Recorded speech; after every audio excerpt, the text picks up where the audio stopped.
Thomas Edison was one of the greatest inventors of all time. His inventions have led to things that we still use today, but it took lots of hard work. Let's see how he got there. Thomas Edison was born in Ohio, but as a child, his family moved north to Michigan. As a boy, he earned money selling newspapers on a train, but he loved science. So when he was done selling, he worked in a science lab he set up in a luggage compartment. He then went to work as a telegraph operator. He received messages sent by Morse code over a telegraph line and relayed them to the next station. That gave him an idea for one of his first inventions, a machine that could do his work for him. Thomas Edison invented an automatic telegraph. It recorded messages it received and automatically sent the message to the next station. Edison kept inventing. Next, he came up with an electric pen. The electric pen allowed people to easily duplicate image prints. In 1876, Edison moved to Menlo Park in New Jersey. That same year, Alexander Graham Bell discovered a way to send sounds over a telegraph line. This was the beginning of the telephone. This gave Edison an idea. If we can send sounds over a line, then we should be able to record them to play back later. Edison worked hard and eventually found a way to do it. It was called a phonograph. Edison was the first person in history to record his voice and hear it played back to him. The phonograph led to the record player, and eventually, recorded music was playing in everyone's home. But Thomas went back to work and soon came up with an even greater invention. Thomas Edison invented a light bulb that wouldn't burn out right away, but would stay lit for long periods of time. He lit his laboratory at Menlo Park, and people came from all over to see the lights. Though he didn't live to see it, his work would one day light up the whole world. Tragedy then struck as his wife died, and then he married Mina Miller. They moved to West Orange, New Jersey. He bought her a grand mansion on a hill, and then he built a huge new laboratory at the bottom of the hill. Edison kept working. He and his partner developed an idea for a camera that would take lots of pictures at once and play them back. They invented the first movie camera and movie viewer. The viewer was called a kinetoscope. They also built the world's first movie studio at Edison's laboratory. They created all sorts of movies to test their equipment.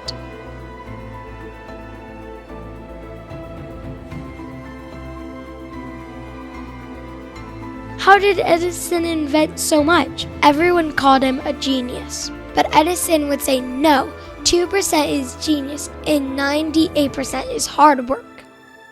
After Edison died, his home and his laboratory complex were preserved. They can be seen today as Thomas Edison National Historical Park. Let's go visit the park. Welcome to Thomas Edison's National Historical Park.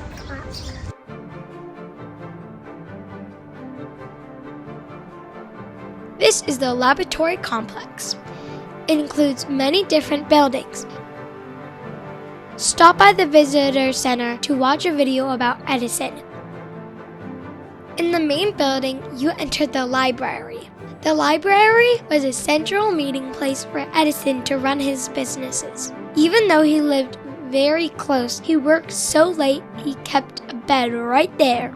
This is Thomas Edison's desk, preserved exactly how he left it after he died. Edison once said the secret to invention was having a big junk pile. This room was a giant stockpile of different materials that Edison might need to use. This is a machine shop. This machine shop was used to make models and create parts for new inventions. The Precision Machine Shop had special equipment for creating very small parts and pieces.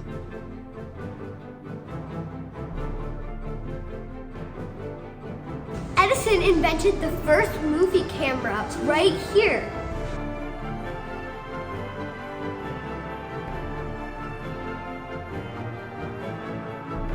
The drafting room was where Edison and his team developed blueprints for his inventions.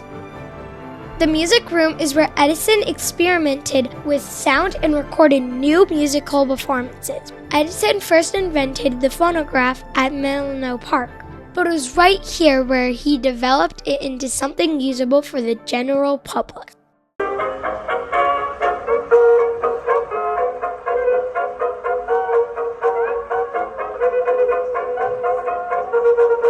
This was the first ever machine to record sound and play it back. Thomas Edison recorded Mary Had a Little Lamb on it.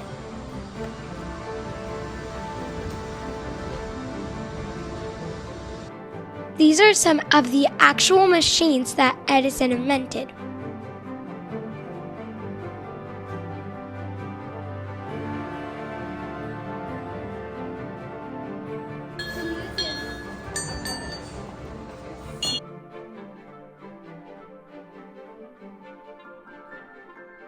This building was the main chemical laboratory. This building was the first movie studio. It was called the Black Maria.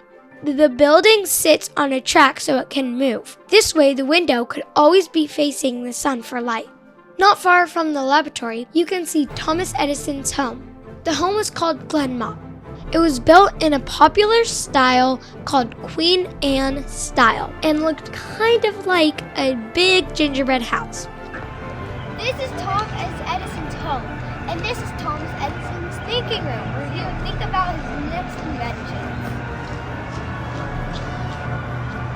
You can't take pictures inside the house, but you can see from the professional pictures that the inside is amazing. Edison didn't spend much time relaxing, but he did enjoy driving cars. He owned all the cars in his garage. He had 3 children with his first wife, and then he had 3 more with his wife Mina at this house. Thomas died in this house in 1931. This is the gravesite of Thomas and Mina Edison. The world will never forget its greatest inventor. See ya